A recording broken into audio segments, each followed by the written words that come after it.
I don't know if I do. Yes, yes, I do. Okay, we're live. This is Senate Transportation. Continue our discussion about electric vehicles. Dave Roberts with Vermont Energy Efficiency Corporation will be talking to us through Drive Electric Vermont's work. Great. Thank you, Chair, and welcome to folks online and here in the room. I'm Dave Roberts. I work at VEIC, and I'll try to get this, there we go, which is a nonprofit based in Winooski. We operate the Efficiency Vermont Energy Efficiency Utility, which is under an order of appointment with the Vermont Public Utility Commission.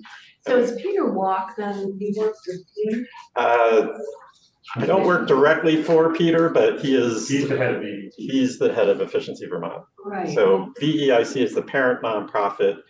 Efficiency Vermont operates within VEIC, and Peter is the director of Efficiency Vermont. I work in the consulting side of VEIC. I work closely with colleagues at Efficiency Vermont and have a fair amount of material in my remarks today talking about the work that Efficiency Vermont is doing as I've worked with them and on those initiatives that they're doing related to electric vehicles. VEIC. Which is a nonprofit. And who's the head of that? Rebecca Foster is the used to be the EVT chair. Or she was, yes, yeah, director. So we've been coordinating the Drive Electric Vermont program since 2012.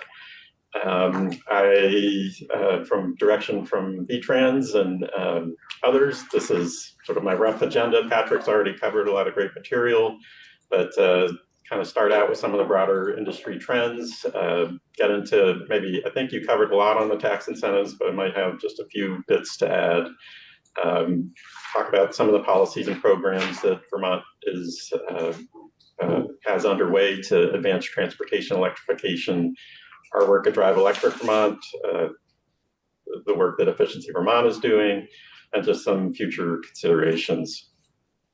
So some of the auto industry trends, the last time I was in here last year, I believe, and talking about some of the inventory issues coming out of COVID, there were a lot of supply chain shortages, chip shortages, inventory was down significantly in a lot of dealers.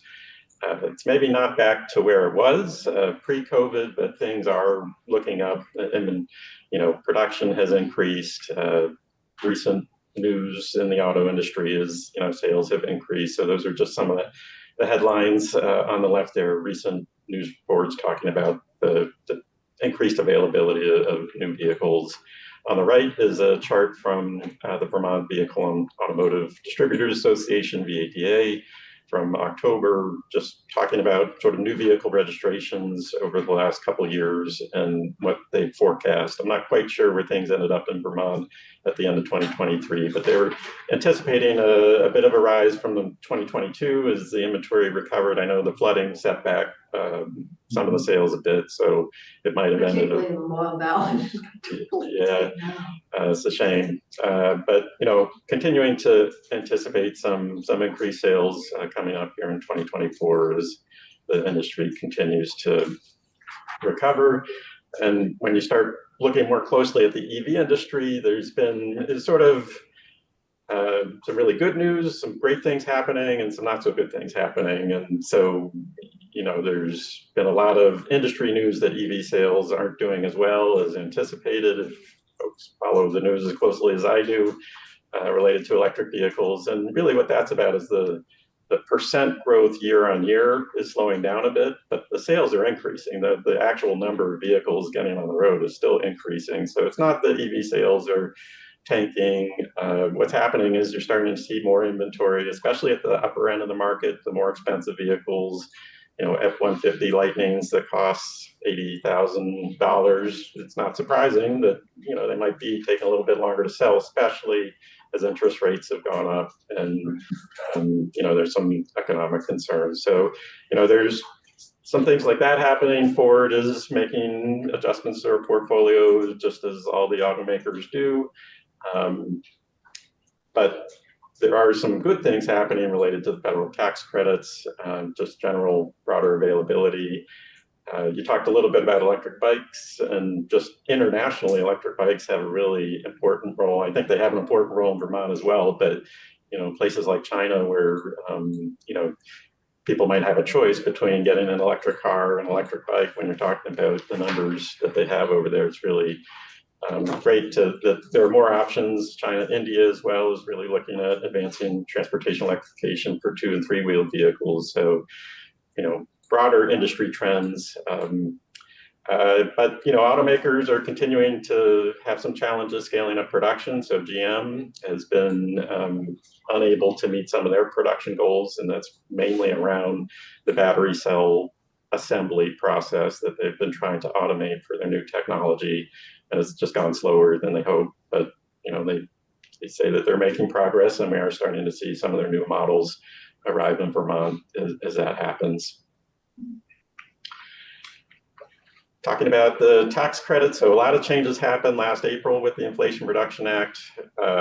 That's when vehicles assembled outside North America became ineligible for consumer purchase tax credit, income caps, price caps. The launch of the used EV incentive happened last year.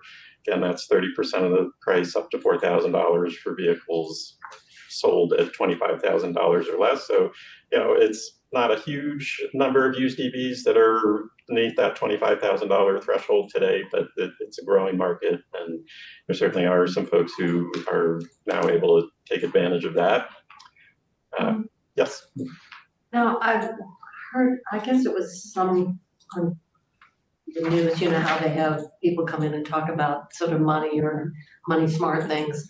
And for some, they said, if you purchase, there's an income test, but if you lease, there is not. I guess because it goes to the dealer who passes it on. So obviously that might make a difference in terms of what people do.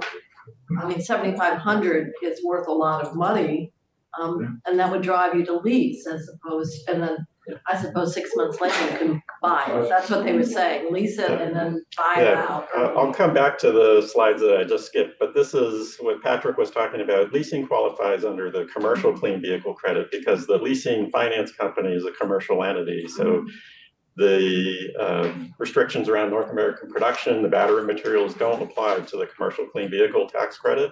So essentially any EV that has the right battery size, which is about 7 kilowatt hours or larger, can qualify for $7,500 tax credit, or even more if it's a larger, medium, or heavy duty vehicle. So the leasing company they get that credit, and it's up to them. They're not required by the IRS to pass that through to the leasee customer, but many of them are doing that. So this is an example of a Hyundai Kona, starting MSRP $33,000. They're leasing sort of the mid trim for that at $319 a month with $4,000 down, and that includes, that basically folds in a $7,500. They don't call it a tax credit, they just call it a lease bonus or lease cash usually, but that's essentially what they're doing. They may have, some automakers have had additional deals on top of that, as Senator Ingalls was talking about earlier.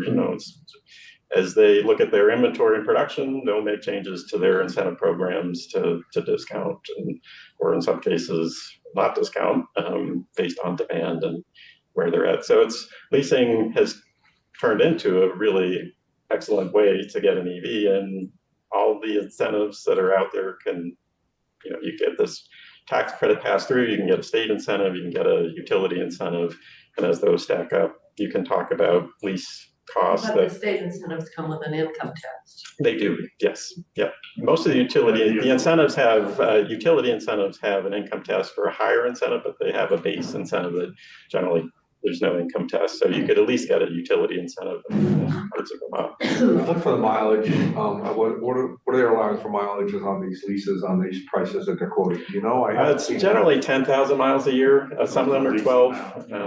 They quote the lease. Yeah, exactly. But you can pay for more. And when you're talking so this Hyundai, just as an example deal, so that $4,000 down, if you qualify for state incentives, that's more than covered. And so if you can apply the full state incentive for a lower income, the enhanced incentive $1,000, as well as a utility incentive, which is maybe 2,000 to 3,000 for some utilities at least, you can talk about monthly zero down and lease prices that are, 200 a month range. But at some point, you can always buy out the lease. I think that's what. With the exception of Tesla, basically most leasing companies give you that option that at the end of the lease period, you can buy it out for Can you buy it out before the end of the lease period? Yeah, you have Seems to, like that's what I remember they were so you can saying. make all your payments. I mean, if you're gonna buy it out early, again, it really is what the auto manufacturer wants, but usually when you sign a contract, you have the total of what you can buy that vehicle out as long as you're under the mileage or with the mileage and all of that. But if you want to buy it out early, you've agreed to make so many payments and then there's your lease buyout. So you just have to, you can buy it out early and there's no savings, you just pay. So just jumping back a little bit, so as Patrick mentioned, dealers can pass through new or used tax credits at the point of sale on a purchase now. So we're talking about purchases, not leasing. It gets a little bit jumbled. But there was a new requirement added for critical materials from foreign entities of concern that just kicked in January. And so that reduced the number of vehicles eligible from 25 models roughly to 13. And that's the 13 as of a couple days ago are shown on the right. Some automakers like the Chevrolet Blazer, not eligible under the new requirements, but Chevrolet is saying they'll still provide a $7,500 purchase incentive, not a tax credit, just their own money basically to account for the fact that they're not eligible for the tax credit, so remain competitive in the marketplace. They're saying, all right, we're making changes to our production process, so we will be eligible for a tax credit hopefully soon. These are different than the earlier lease incentives, which would have a larger selection than here. Yes, so a lease can, because the leasing operates under the commercial clean vehicle tax credit, basically any EV on this list, you could get a tax credit passed through as part of a lease, as long as the leasing company was doing that. They are not required to, but many of them are. And what knocked them out of the 7,500, Dave? What? So for the purchase incentive for the Chevy that I'm just mentioning about, it's these new requirements of sourcing materials from foreign entities of concern, which is primarily China. And so the Congress, as part of the Inflation Reduction Act, included language around this. And China's, other than that, international leader in some of the battery material, not just the raw material extraction, but also the processing of those materials to sort of the quality that's needed to be used in the battery cells. So other manufacturing entities are scaling up production in North America or other places that will allow them to access these tax credits in the future. But it takes time for those changes to happen in the supply chain. And Chevy's not making the bolts anymore. Chevy just ended production of the Bolt. They're still available for sale. There's still some supply out there, but they're not making new ones. They say that it will be back in maybe 2 years with the new platform. They said they were moving a plant that was making them. They're going to make a different car at that plant and move the production of the Bolt somewhere else. So there's a hiatus of It seemed like a Yeah. very great car for the Yeah, it's a guy. good car. I had 2 Bolts myself. I'm really bummed. I think it was an unfortunate move, but Chevrolet, they said that it's a factory in Michigan and they're retooling it to make electric They're pickup not trucks. replacing it with a different model then, they're just stopping production. No, they say that it will be back, but it'll not right away. So they have to integrate some of their new technology platform for the new version of it, and hopefully in maybe 2 years. Yeah, my wife just got one of the last ones, so she's hoping by the end of the time, that 3-year lease, they've started making. And Chevy does have the Equinox EV coming out, which is kind of between the Bolt and the Blazer. So What's the mileage range on that? they haven't officially said, I don't think, but it'd be around 300. So Almost comparable. it's not on the table because it's not available for sale yet, but it'll be hopefully out this year. So unless there are further questions on tax credits, maybe Well, and then there is a EV charging, electric vehicle supply equipment is EV charging essentially, so it's the For residential EVSE. or commercial? Yes, so for commercial property, it's 30% up to 100,000. For residential consumer, it's 30% up to $1,000. That could include some of the more advanced bidirectional charging. So like Ford has the ability to use an F-150 Lightning electric pickup truck to power your home, but that requires some additional equipment on someone's home. So this tax credit could be used toward that or to help offset some of the cost of doing that. There are some additional requirements around geography that the IRS hasn't done a great job of explaining, but hopefully there'll be more information So on when that Russ in the near term. installs his commercial charging, he could get the 30% tax credit. Should be able to. I mean, you will need to I have, sold that business. Oh, you sold that? you will, Yes, I sold it. as a commercial business, you generally need to have tax liability to offset for these EV tax credits. If you ever go to Canton, you're, so, we've seen this. Yes, you have. So just basically same slide as Patrick, just reinforcing, we're making some progress, certainly, but the goals, especially that 2030 goal, really Do requires. you feel that Sustained. exponential trend line is still possible, or? I think it's possible, sure. I think a lot of things need to be, I can say, firing on all cylinders for an EV conversation, but that's going to need to continue because we need more inventory in Vermont. We need more consumer interest and purchasing or leasing and more charging, more of everything. The good news is that, as we track, so Patrick had a lot of great information about the state incentives. Not every EV that's being added in Vermont is getting a state incentive, of course. So this is just looking at raw numbers from the DMV registration database, Vermont Agency of Natural Resources. So this includes And it's all plugins. all plug-in hybrid and all electric vehicles. And the most recent data we have is for the quarter, basically as of October 1, essentially 2023. And that was the highest growth, is about 900 EVs added to the overall state registrations, highest we've seen since we started tracking back in 2012. So Why is October? October also seemed to be a high month. yeah, so auto sales in Vermont are somewhat seasonal. In 2022, there was more inventory issues, so that's probably why we didn't see quite as much in 22 October quarter. Just for all cars, October is a good car sales month. Well, quarter, that is basically that third Yeah, quarter. July, September. Yeah. So first quarter, typically not as much activity. And then looking at overall market share on the left part of this slide is by make, and then on the right is a table with the top 15 registered models over the past year in Vermont. Oh, goodness, Yep. really? Yep. So Tesla, highest market share, 16% market share. That's just for the Y, so the 3 doesn't get into the top 15. Actually, the Y is the #1 selling car in the world right now. The three is on the table. So if you look down the table, it's right under the leaf. Oh, there it is. So, and then Tesla has also the Model S, large sedan, and then the X SUV.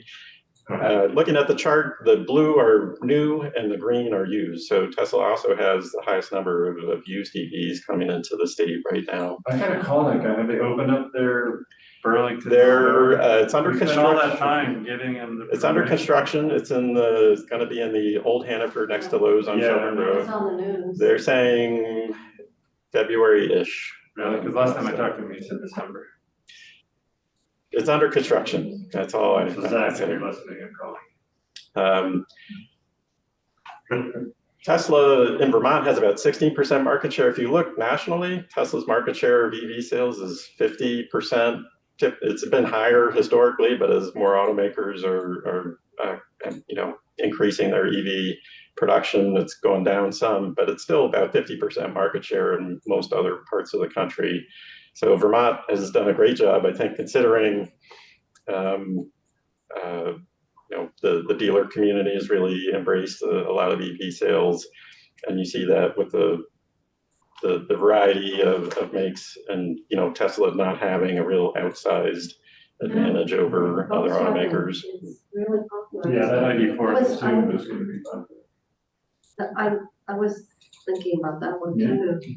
And the RAV4 is a, The Prime is a plug-in hybrid, so they do not make an all-electric RAV4 at this point, but they do have the BZ4X as Toyota's all-electric, which it doesn't make the top 15 cut, although the Subaru Solterra does, which is basically the same platform. Subaru and Toyota partnered on the production of that and the vehicle. mileage on the RAV, that would be in here. I could look at my chart. It is on the chart. It's about 40 miles, I want to say. 42 officially. Okay. So overall used market, it's about 13%. If you look at the car market as a whole, used sales in any given year, about 2/3, about 66%. So EVs, we don't see that level of used sales, and a lot of that has to do with just the limited availability of secondhand EVs at this point. We need a lot more new ones to prime that market, but we do see growth there, and certainly the programs that are in place have been seeing increased interest and uptake. And this top 15 models is total registrations, not just It's per year. registrations in the past year, so this is looking at the most It's not recent cumulative. full year of data. No, not cumulative. You have a cumulative. I don't have it right at my fingertips today, but we certainly have that data. and You want to see provide it. historically what that looks like? Yeah. I mean, there's been not a lot of years, but there's just be interesting. I Total can registration. get that to you. Looking at how Vermont is doing relative to other states in the region, 10% new sales market share. That's all electric and plug-in hybrids. It's a little bit harder to track used sales, especially outside of Vermont. So this doesn't include used. Couple of things to note, we're basically almost double New Hampshire. So I think that speaks a lot to some of the programs that have been in place. And our in Vermont. incentives, did they have incentives in New Hampshire? They do not. So certainly They don't have a incentives. very good network of charging stations. Not I yet. don't think they're invested in as much as Vermont is. Definitely not. So I think that's where you can sort of point and say, very similar geography in terms of where we are in the world, but Vermont is Or Massachusetts, much are higher their adoption. incentives similar or better? They've been, I'd say they historically maybe been a little better, but they're encountering funding challenges, and so maybe not as good right now. But that's a state where you see a lot more Tesla sales. So I think that's what's driving some of the higher numbers. Oh my gosh, in some communities, that's all Lake Power.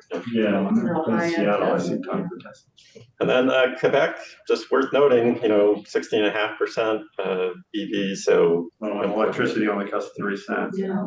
it's that number is only going to increase for sure. So important, as has been discussed at length, I know, to make sure that we're thinking about travel and tourism and charging.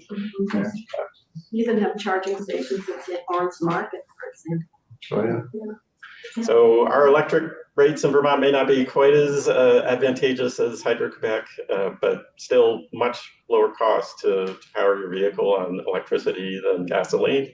Gasoline is unregulated, is quite volatile, so people are sort of at the whim of the marketplace. If they need to get to work, they're paying whatever gasoline costs. Electric rates are regulated. They're a lot more certainty. You can expect to see moderate inflation over time, just as everything in the economy, prices go up. More ice storms. So on the average Vermont residential rate, it's now the equivalent of almost about $1.70 a gallon gasoline. But if you're able to access an off-peak rate, which a number of Vermont utilities do provide, so example on this slide is I sort of offered up some rough numbers for the Green Mountain Power and Burlington Electric departments off-peak rates, and BEV, it's about, I think, 80 cents per And gallon these real equivalent. dollars, this is inflation adjusted. Not inflation adjusted. So The real. yeah. Talking about charging infrastructure, Patrick already covered a lot of this. I just highlight some of the distinctions between Tesla and non-Tesla charging. And I've got another slide that talks about kind of what's happening in the market with folks moving to what's called the North American Charging Standard, or NACS, which is formerly known as the Tesla plug. But you can now, there are adapters, so you can use the Tesla chargers. Very few right now. So they're in Vermont. We've seen, fairly steady increase in fast charging availability location-wise, and so that's at the top left chart, up to about 50 locations if you include Tesla and non-Tesla. But if you look at the average ports per location, this is what Patrick was talking about in Vermont. Right now for the non-Tesla vehicles, the average is about 1.5 per location. So with the NEVI requirements, that requires a minimum of 4. VTrans and others are looking at maybe up to 8, which Tesla is already offering an average of 9 fast charging plugs at each of their supercharger locations, of which I think they have 6 in Vermont and 2, one in Bennington that's under construction, and another one I believe is permitted and maybe starting construction in Virgin. So they put in a bank at St. Johnsbury. Yes. Tesla did? Yeah. Where? Green Mountain Mall. Oh, geez. It's near St. Jay's Center, so it's even out in St. Jay's on Route 5. It's not really. I think it's challenging to find a host site that's got. The mall's gonna do better. Or maybe the mall, there's nobody there that they have to park. Yeah, that's exactly it. The mall is so empty that there's I know they were looking at Lindenville because that would be a little bit more equidistant from where they had existing supercharging in Quebec and down south, but I think they just ended up having to make some compromises to find a suitable site. Level 2 charging also increasing. This is more for maybe commuters who are workplace charging is handy, or if you're spending the night somewhere. But level 2 is not, if somebody's on a road trip and they want to be back on the road, they're not generally, they'll use level 2 if they have to, but it wouldn't be their first choice by far. The pins are level 2, or the orange are level 3. Yeah. You want to put a pin on Walden Road? I have a level 2. There are, this map from plugshare.com. That is a great resource for EV drivers, highly recommended. And there is I don't have it turned on, but you can share a home charging station through PlugShare. If Do you know the statistic of how many EV owners charge at home? We've got some numbers on that from a recent survey that was part of the state incentive program, and it depends a little bit if you are in a condo or apartment versus single family home, but it's for most EV drivers, I think it's generally like 90+% of charging activities happening at home. And the utilities, most of them actually will provide the home, what's called level 2 charging equipment, especially if you have an all-electric vehicle, yeah, and then they can manage. You still got to have a 220 line availability or get one. So this is kind of the biggest news in charging, I would say, over the last year or so. And this is a lot of automakers are seeing how advanced Tesla has been. How advanced Tesla has been with, the development of their charging network, which has all been paid for by Tesla generally. Tesla a while ago said, we're going to open up our plug, and because we think we're the industry leader, we're going to call it the North American Charging Standard, and it just kind of sat on the shelf for a while. And then Ford sort of looked at the experience for their drivers using the existing charging equipment. They said, you know what, it really makes sense. We should just have one plug long term, and if we can give our drivers a better experience by switching to the Tesla plug, we're going to do that. And so they announced that change last May, and it's been drips and drabs of other automakers, but almost everybody has said, all right, for our future vehicles coming out in a couple of years, we're going to be using this NACS plug. Stellantis, which is the Chrysler, Dodge, Jeep, Ram parent company, is still, they haven't officially said, but I think the writing is basically on the wall, and it's just a matter of time before they and are they, come along. I know they're smaller, like this size graph shows. Are the cables also lighter? Yes, generally, it depends a little bit. Tesla has different supercharger specs. So the newest ones that are higher powered have liquid cooling in the cable, so they can be a thinner cable that's more flexible.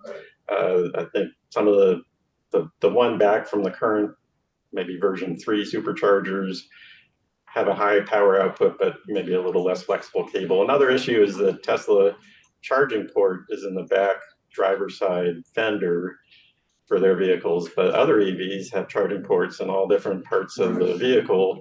And the cords for superchargers are pretty short historically because they know that they were just servicing the Tesla vehicles. So the newer Tesla chargers that are going in, they are going to be increasing the cord length to make it easier to. Because I've seen some people really struggle with the CCS. They're heavy cords. And Yeah. they're not flexible, and it's, Yeah. it's cold out. You just can't get them. Like, I've seen people really like they're struggling a monster trying to get them over there. Here's CCS. Who's Polestar? Volvo. That's Volvo. Okay.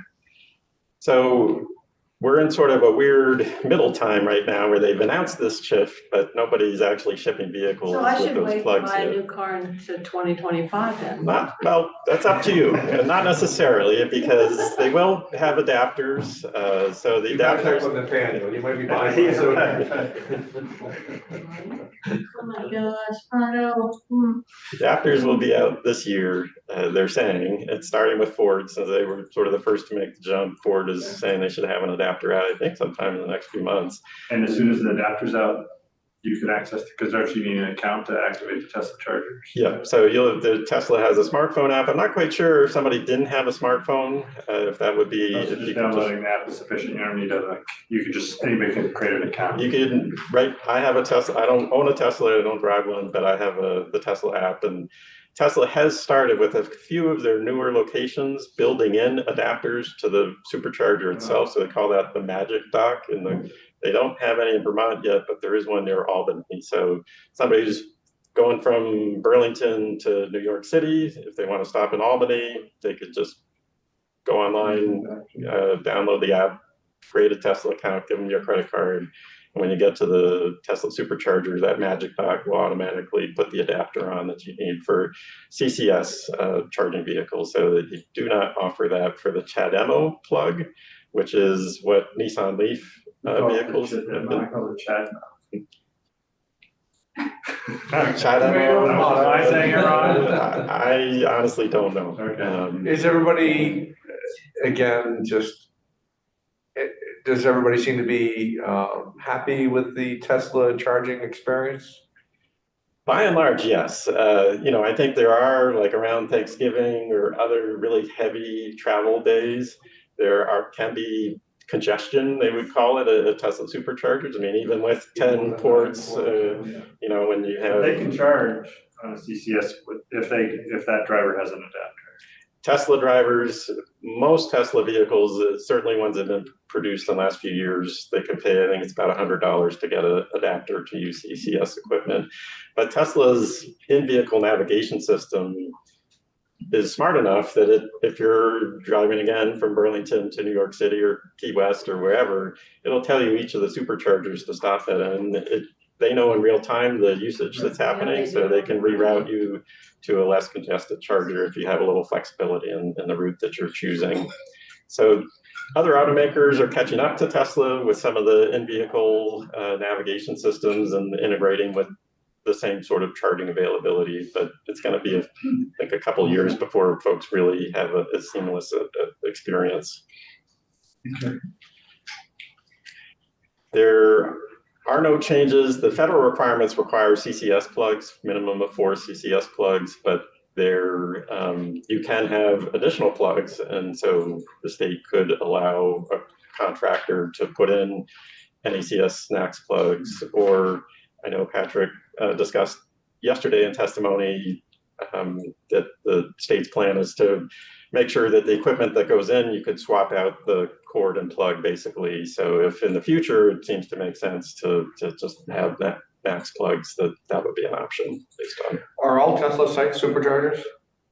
Tesla has what they call destination charging, which is level 2. Yeah. It shows a little bit differently on their map. that still uses the same plug for fast charging and level 2 for All their Tesla. multi-car stations are level 3, I think. They have banks of destination chargers in some locations, but for the most part, it's more like hotels and Yeah. things like that where you would find the level 2 So Tesla. you can charge plugs. overnight. Right. Yeah. And the chargers that we're putting in, you just referenced it, and I didn't quite understand it. Is it, so are there CCS charges? That's what's going in? Okay. That's required under the federal funding requirements.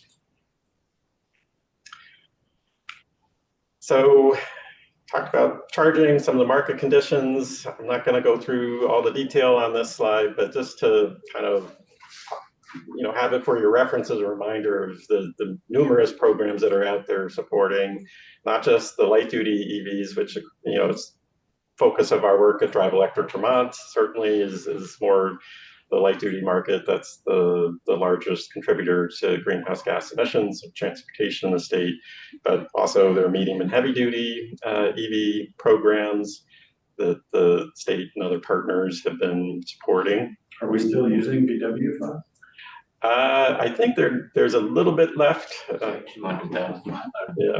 but some of the recent folks might have seen Ben & Jerry's got some electric yard equipment for their facility in St. Albans. I think they were using some of the EPA diesel emission reductions grant, DERA grant, but there may also have been a little bit of VW money involved in that. I'm not sure. The folks at the Agency of Natural Resources, I'm sure, would be happy to provide more information. Okay.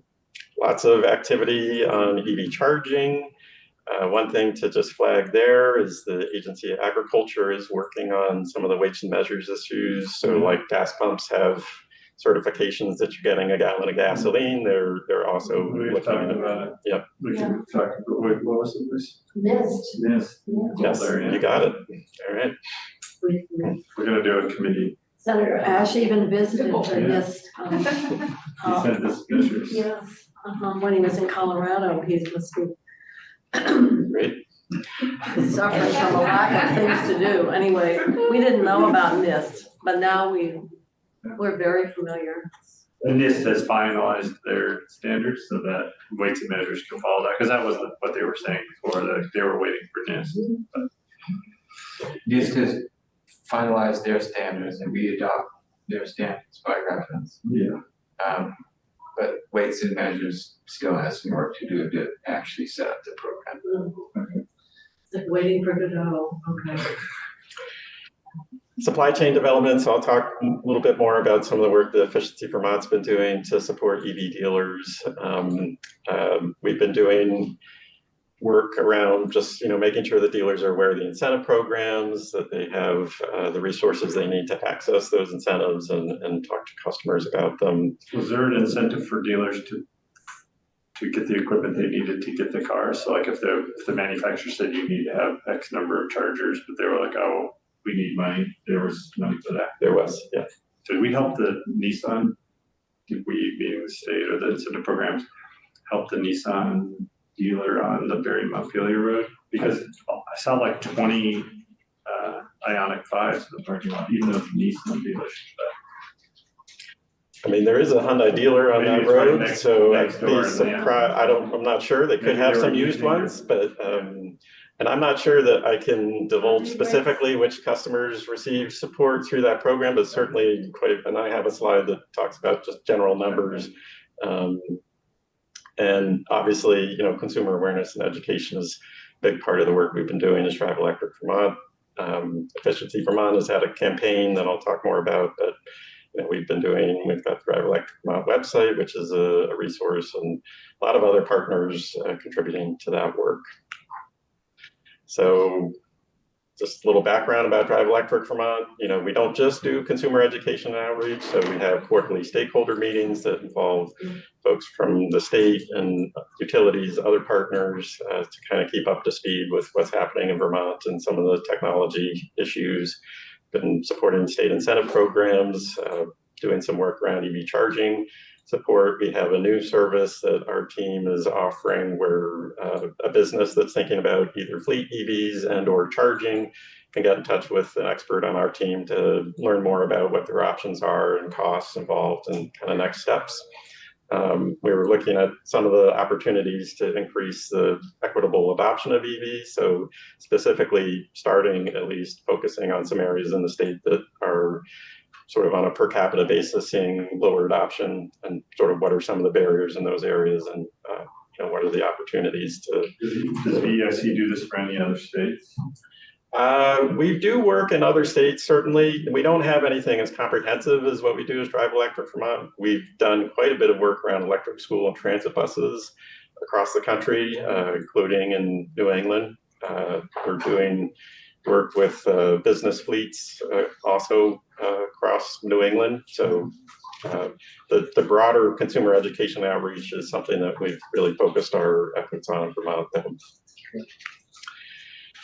So just kind of big picture, thinking about what is the market for EVs in Vermont. There's a solid number of people, some survey, this is one survey, other surveys might have slightly different numbers, but I think it's sort of general rule of thumb. It makes sense, and that goes with our experience that maybe about 20%, they're saying, all right, for my next car, I'm ready to do this. I just need to, I'm not getting a car this year, but the next time I'm in the market, it'll be an EV, and maybe it'll be a plug-in hybrid. This is national data, but we have some Vermont data, and it's fairly similar. They're usually not that different when it comes to national. And then we have, a large 60% saying, well, we're just not really sure. I don't know enough about the technology. I'm not saying no, but I need more to go on before I'm ready to make that choice. And then there's 20% that are just saying, I'm just not interested in this. I love my gasoline car, diesel car, and I would pick up, and this isn't for me. And so we accept that, and we're not trying to tell folks you have to get an EV. But for those folks who are maybe uncertain, that's really where we're trying to provide opportunities for, say, firsthand experience, which research has shown can double or even further increase consideration. Just going for a ride in an EV, if you haven't actually had an opportunity to do that, can be a real great experience. People don't realize they have excellent acceleration, they perform well. It's not like a little Econobox car that's got no pickup. So And do you have data on what the clean car rules require, or a slide? I don't have a slide on this deck. I mean, certainly there is information on that, and those requirements are increasing substantially, although just going off those Advanced Clean Car 2 rules, which will come into force with model year, that still won't, that alone wouldn't be enough to get us to those climate action plan numbers that we're talking about earlier. Is that between 26 and 35? That's Clean Car 2? Yep. By 35, there would be no. Be 100%, which could include, I think, some plug-in hybrids, just on the light duty side. So, but the ANR rule on California standards. Yeah, that's the Clean Car. Yeah, that's what we're talking about. I just wanted to make sure I was Yeah. making the right connection there. And there's like 9 states that participate. Yeah, the number is changing a bit. There are a number of states that have signed on to Advanced Clean Cars 1, which was it's the current program, and then states have the choice to sign on to Clean Cars 2, which starts in a couple of years. And there are some states that are still in process of saying whether they're going to do that or not. That would have to influence the take-up rate of the cars being sold here, right? That are. It would influence because the manufacturers, and like if enough states, and California is such a big state. I know, it's bigger than most countries. Yeah, so if California does it plus 9 other states, then the manufacturer should just kind of Respond. Right. And they can get credit from one state for the other states. No, I was just thinking about, Yeah, you might, if you're interested in more information on it, I encourage you to have some folks from ANR, and some of the rules around like getting credit in one state for that is changing with ACC2. It's still, I think there are still opportunities for that, but it used to be that automakers could basically just sell in California and they wouldn't have to worry about any other participating states. I mean, folks may disagree with me, but that was sort of my perspective on it. But now that's really changed significantly as the requirements are shifting. And you can't just dump cars in a lot and consider it sold. This is my understanding is a change of the rule tool, because before they'd say like, this counts because we got it to a dealer, Right. but it could sit there. Right. So one of our key areas of focus is making sure that people are aware of the incentive programs. A lot of people still aren't aware of, or maybe they have a general sense, like maybe there's some incentives out there, but not an understanding of exactly how much you can offset the cost of a purchase. So this is research that Efficiency Vermont did, folks on our team at BIC, Efficiency Vermont, and they found, looking at how would people kind of go about finding out about incentives, and certainly these days everybody just starts with a search, Google or whatever. And so we want to make sure that the resources we're offering are search optimized. So if somebody puts in Vermont EV incentives, that Drive Electric Vermont will be hopefully their #1 choice that shows That's up. kind of like the question was earlier about how involved are the dealers? Are they actually out there trying to push these incentives to make them aware? I mean, it's. Yeah, and dealers are certainly high on the list here. And next 3 are just about the same, 31, 30, 30. Yep. And so dealers, I mean, it depends on the dealers a bit and what inventory they have available to them, but we certainly see, quite a few dealers who are advertising the incentives as part of advertising a vehicle. So like a Volkswagen dealer can say, here's an ID4, and if you qualify for state incentives, you'd be able to knock, over many thousands of dollars off the price. So dealers, it takes time for dealers to kind of understand how best to communicate that information. So it's really helpful to have longer term programs that aren't just stopping and starting all the time. Having sustained funding and longer term programs is really helpful. It certainly makes a difference on it just makes a difference on how many you'll move. It really will. And as you've said, make them aware and give them the choices and let them make the decision. So we've got some other partner resources, including translated materials. We know that's important to do. The website, Drive Electric Vermont website, has a translation button at the bottom right. We also have just some general sort of assets for anybody who's, partner organizations, or if you ever do constituent outreach and you want to mention incentives, we have some resources here you could consider using. And this is, Patrick referenced earlier, this is just sort of demonstrating how somebody purchasing an EV, so this isn't so much a lease example as a purchase, what that might look like for one of the more affordable models. Of course, the Bolt production is ending, but they are still out there.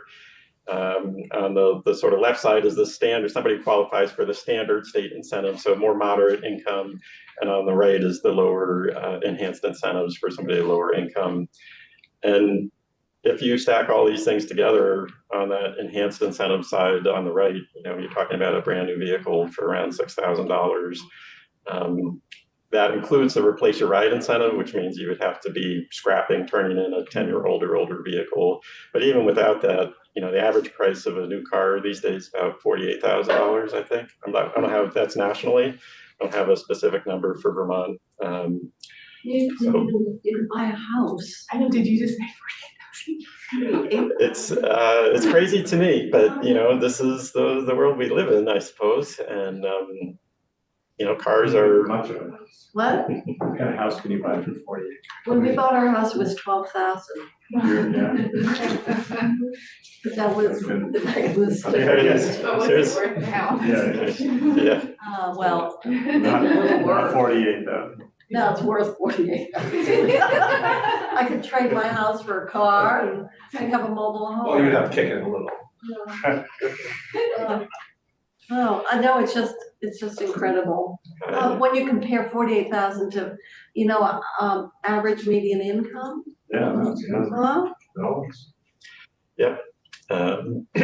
What's the standard incentive? That must run out at some point in time as far as for what the state will kick in. I mean, is there, or it does or doesn't? Is there a cap on the standard incentive as far as what you can get from the state as far as income? Yes, there is, and it depends on your tax filing status, but generally it's, I think, You don't qualify, Russ. I Sorry. can, I've already done an expedited eligibility determination on your behalf. 150,000 for households, Under how much? 150. under 150,000 for households, and then for individuals, I think it was 100,000, Yeah. and then there's head of household in between. I just pulled up the Drive Electric Vermont website, and so this is the chart that has the eligibility by tax filing status. So for the standard incentive for somebody filing single, 60,000 or less, it's 5,000 for an all electric, 3,000 for plug-in hybrid, 60 to 100,000, it's 1,500 for plug-in hybrid, 2,500 for an all electric, and there are some wrinkles depending on your filing status. So married filing jointly up to 150,000, basically.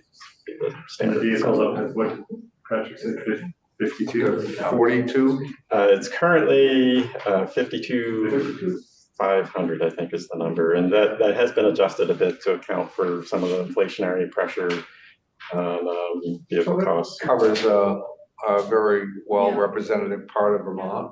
So Yeah, I think Patrick mentioned yesterday is, if you have the number. Nearly 80% of all tax filing households. One really excellent thing here, just to call out, is The cohort of the 20%, there aren't that many, but 80% are under 150. the federal tax credit pass-through. It used to be, especially for the folks getting that higher enhanced incentive, that $7,500 purchase tax credit, you had to have tax liability to offset to get that. Now, if you're able to get that pass through as of January 1 at a dealer point of sale, that liability issue goes away. So it's really helpful for somebody who's lower income, doesn't have tax liability. They can still get the benefit of that. It is something that dealers still, the IRS just flipped the switch on this, and there have been some little glitches with their online platform, and dealers are required to file within 3 days of a sale to access that point of sale incentive for their customers. So I think there's still some things to be worked out there, but hopefully over the next couple of months, IRS will get their system polished, and dealers will be more familiar with it. Do that. They have to file within for the motor vehicle within that time frame. I mean, so if you're gonna file one, you might as well file them all. Yeah. And there's a requirement now for the state incentive program. I think it's 15 days to file. So they have a little more leeway there, but certainly, you know, the good thing the IRS did with this program is they say they're reimbursing dealers for approved applications within 72 hours. Yeah. So that is really helpful. So dealers don't have to sort of float that money and wait a long time, as I know, or I understand, like the Cash for Clunkers program, in some cases, they really have long waits for those reimbursements. So that's helpful. Okay. We've got this incentive calculator tool to try to help folks make sense of what they might be eligible for based on their utility, the type of EV that they're looking at, new or used, all electric, plug-in hybrid, the make of the car, their tax filing status, and their adjusted gross income. So we kind of take all the requirements and try to just streamline it to make it easier for folks to understand what they might be looking at. Yep. Yeah, it's really helpful. My sister who lives in Washington, she used yours because she said Washington states did not have a good. They have one, but it's. Yeah, I told her about this one. She goes, "Oh yeah, it was much better." Oh, good. I'm glad to hear that. I know some dealers use this tool as they, sit down with customers. They can just, pull it up and get some general information. I don't know as if I want to give my auto dealer my income. Well, you're actually gonna finance, you don't, you won't have to do that, but we gotta remember the 80%, Jane. The 80%. And, it is, you can see in the pull down here, it's the income range, so you don't have to give them the actual number, but, if I'll you're leave it qualifying then. for Just say an, hypothetically, Hypothetically. if it was this, well, If it were. if you're qualifying for an incentive, you're gonna have some idea. And my trade-in would be worth a lot. I'm sure. Yeah. Although dealers are not, I should say, the dealers aren't required to verify customer income. So it's a self-attestation for the customer. You sign the customer form to get a state incentive. You're saying that you meet the income Do we requirement. ever audit? We do. You do. Yeah. So people will What start Just so using. you know. What percent? Is it a certain percentage or just? Probably just random. We're just doing a sample. They're not Yeah. always random, like we're gonna look at some transactions that maybe don't seem quite right, but you know, like some of the higher ones that we saw, but it's generally gonna be a random sample, and then if we find anything, we will. Is it like 5%, 2%, 10%? Yeah.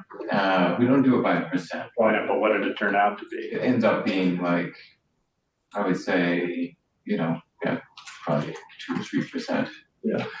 And if you find a discrepancy, do you go back to the consumer or the dealer? We're going back to, well, it's consumer attestation, so we're going back to the consumer. Okay. And they'll get a letter and.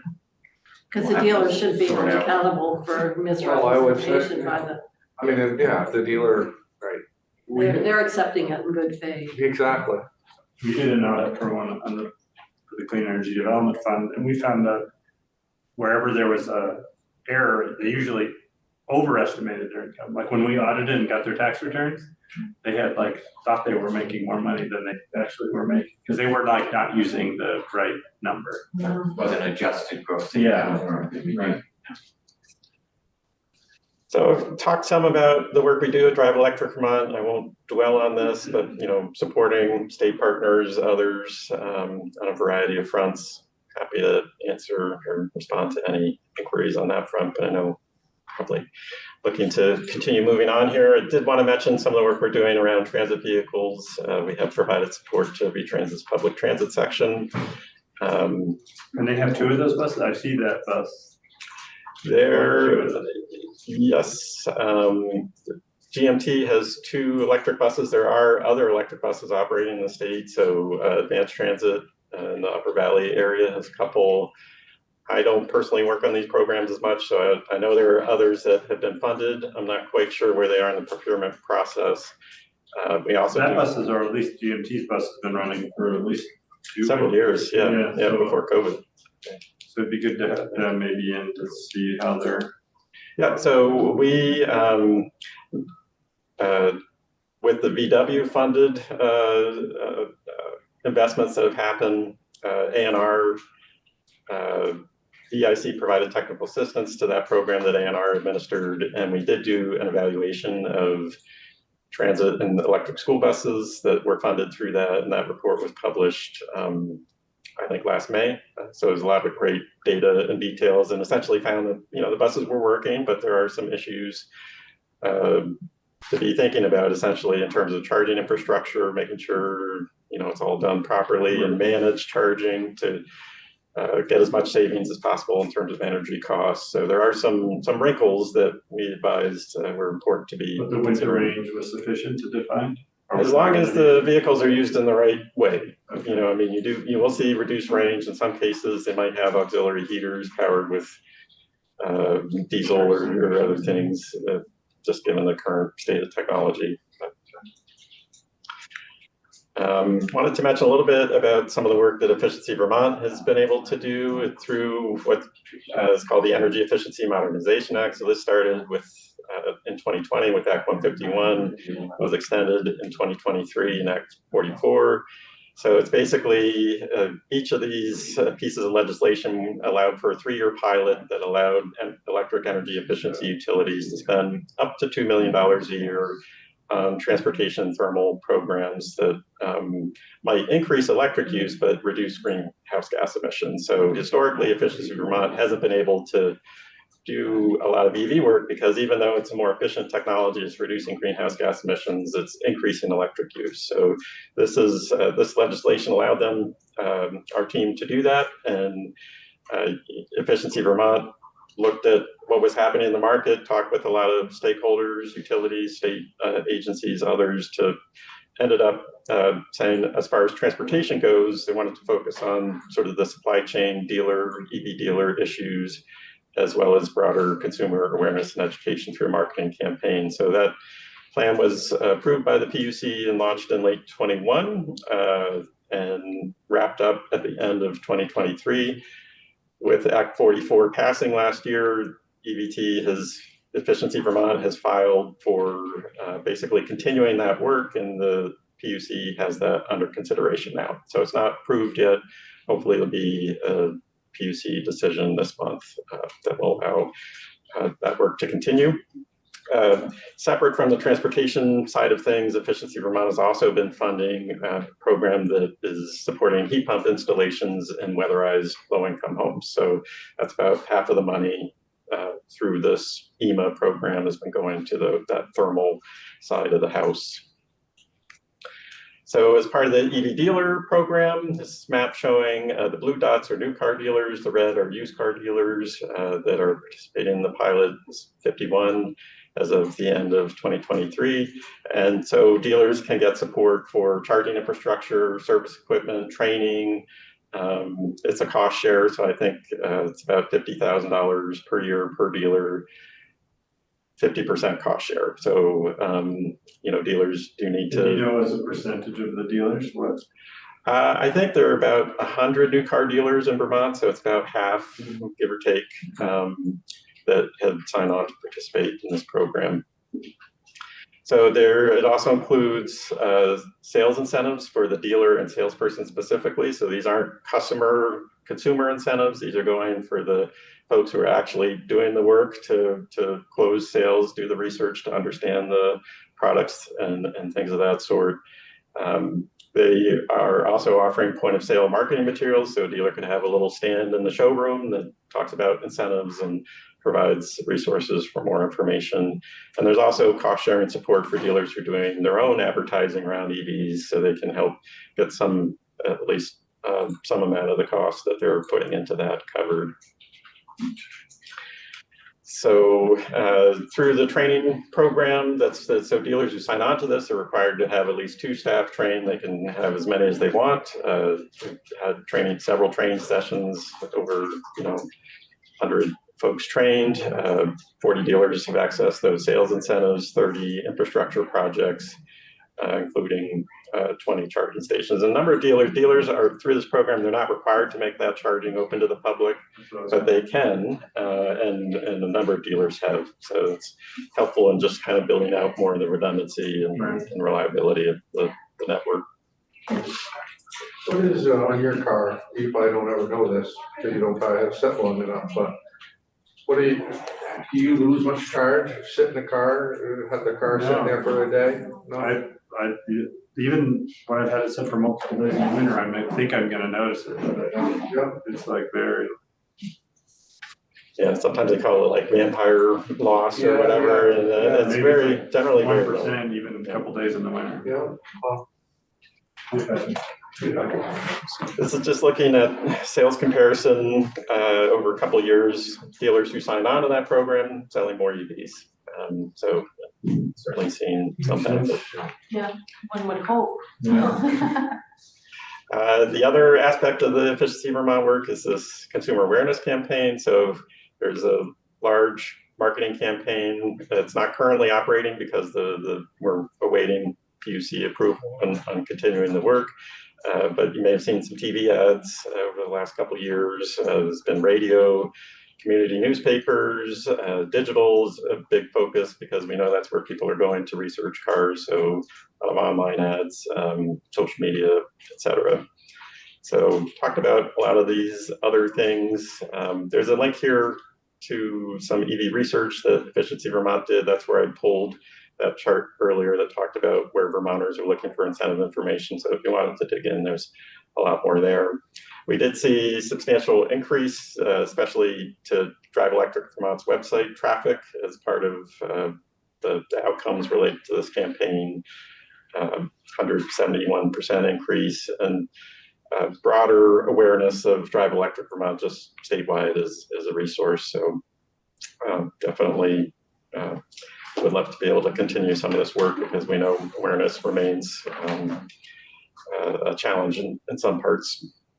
So for the focus moving forward, shifting away from some of the broader channels like TV, which is expensive, to more targeted digital advertising, and focusing in again on some of the lower EV adoption areas.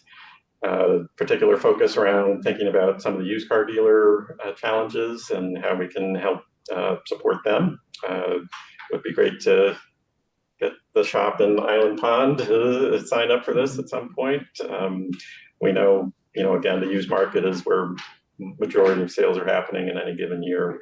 So that's important, even though new car dealers do sell a lot of the used cars in the state, the used car dealers are important partners in this as well. Particularly for the lower income population. That's right. So, we'll see how the PUC receives that. And Burlington Electric Department is also doing some similar work through their program. They also operate for the city of Burlington, the electric energy efficiency utility. So just wrapping up, a few parting thoughts. There's a lot happening in the vehicle market. So we see supply is increasing, but some of the affordability issues are still out there. So What does that mean? This is sort of like, is that the reverse? Yeah. Power your house. Yep, exactly. So, I'll just side note on that, the whole sort of using your vehicle to power other things is still pretty nascent technology. Ford, I mentioned earlier, has it with the F-150 Lightning. Chevy is working on it with their vehicles. Other automakers have similar things.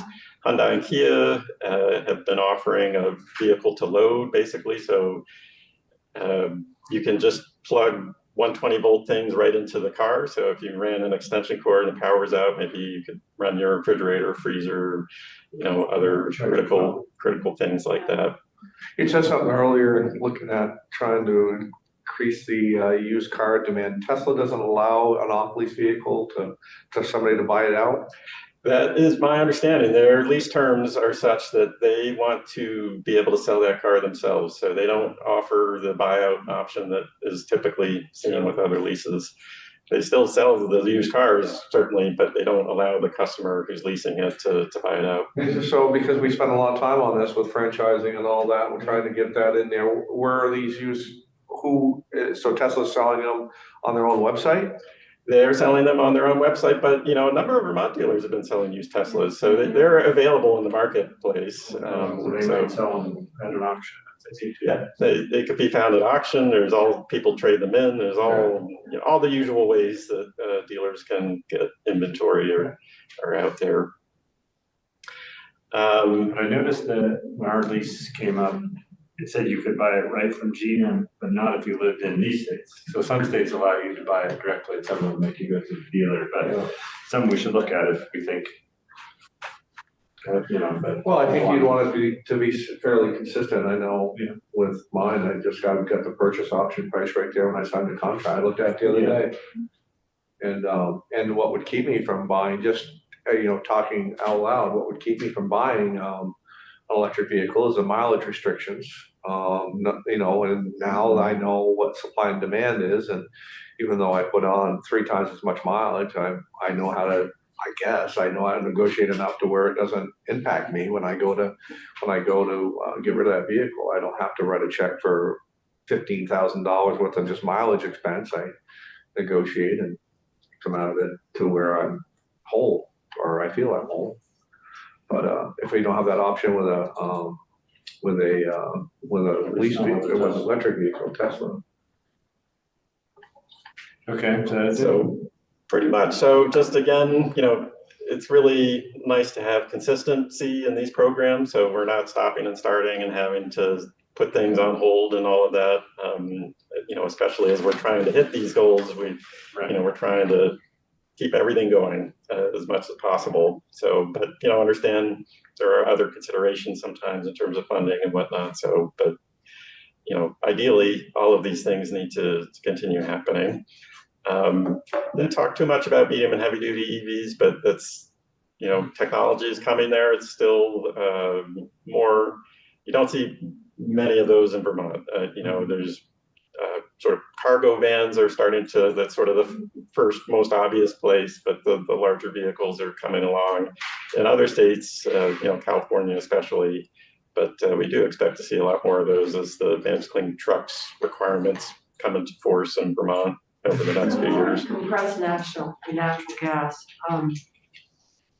which are used, what is it, a fuel source for a heavy duty, is that, how is that treated in terms of incentives or emissions? So most natural gas is coming from fossil fuel sources, basically. So it's there aren't incentive programs that I'm aware of. Generally, certainly not this to the extent that there are The reason I EVs. bring it up, I remember the There chair was, always maybe been reading Clean Cities. articles about that, what? Yeah. I think at one point the federal government, that there was more promise in that as a transportation solution. But they've kind of And what about, revised that. Back what up. about the hydrogen? We were hearing a lot about Yeah. hydrogen and all. Yeah, hydrogen is still out there, and there are incentives for hydrogen vehicles, more so than natural gas, although a lot of the hydrogen is produced from natural gas. I think what we're thinking, at least as far as Vermont is concerned, is maybe there'll be more hydrogen in that medium and heavy duty space. It still kind of remains to be seen, but it's not on the light duty side. The hydrogen fueling stations are very expensive to install. California has invested a lot of money in that and really has seen very little adoption, even in California. EV, it's just so much easier to power an EV from any plug essentially, whereas hydrogen, you're dealing with an explosive gas and, there's a lot of challenges. So with the expense, again, perhaps in the medium and heavy duty side, we'll see some activity there in the next few years. And then, just the public charging, Patrick talked about all the work that VTrans is doing, but we hear regularly from Vermont drivers who are concerned about the state of public charging, fast charging especially. If one of the stations is out of service, and maybe a few are out of service at times, and it can really create challenges, especially for people who sort of. And there's nobody there to get help if people are. Oftentimes, yeah. You call and they're not there. I have a lot of people that travel for, in my other businesses to come, and you don't hear much if they're coming from south, north, but you hear them if they're coming through New Hampshire, because it's a long stretch before you hit something, and it's not much in New Hampshire, so. Yeah, it's almost southern. Yeah. Yeah, New Hampshire does have a NEVI plan, and they are working to implement that plan. So there should be some better charging opportunities there in the next few Well, they'll years. probably have them at the rest area, so you can go in and eat and buy your food. Tesla has them at the rest area. Okay, well, thank you. Davis. Yeah, thank you, it was very nice, that was nice, that was good. It's always good to have this chart. I like it. Yeah, it is.